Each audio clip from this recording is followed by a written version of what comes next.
Hello everybody, Mark32812 here again.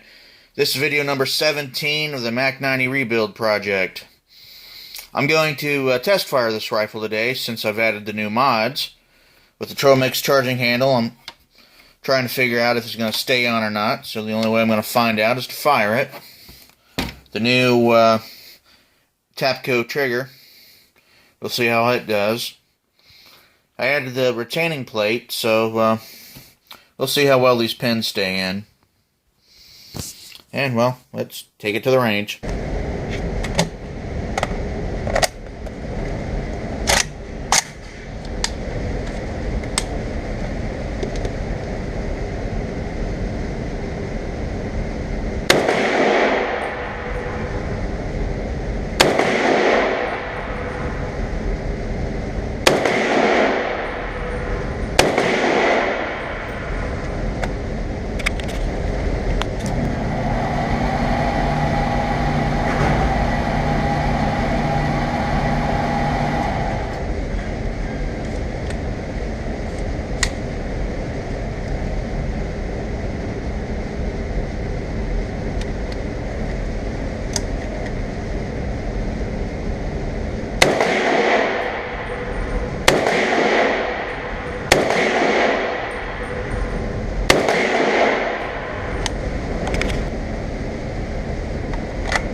That one and that one were from before I was filming with a different weapon.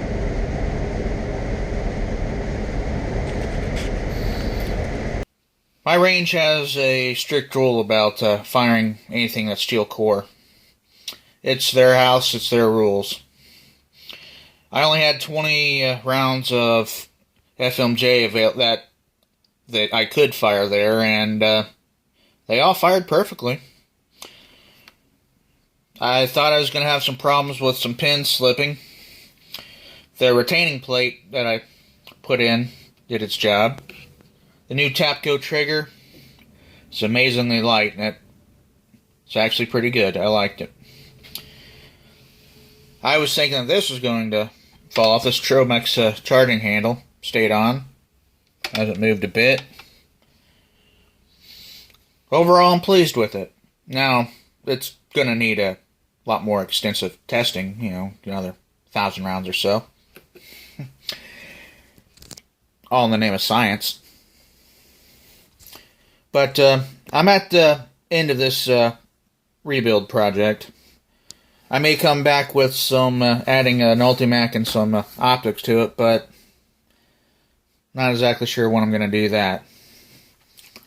Considering adding a muzzle device, that's going to involve more than just threading a barrel. As the Mac 90 was originally threaded, then they ground the threads off, so now it's not wanting to play right. This is Mark32812. Thank you for watching. I hope you enjoyed this series. Have a nice day.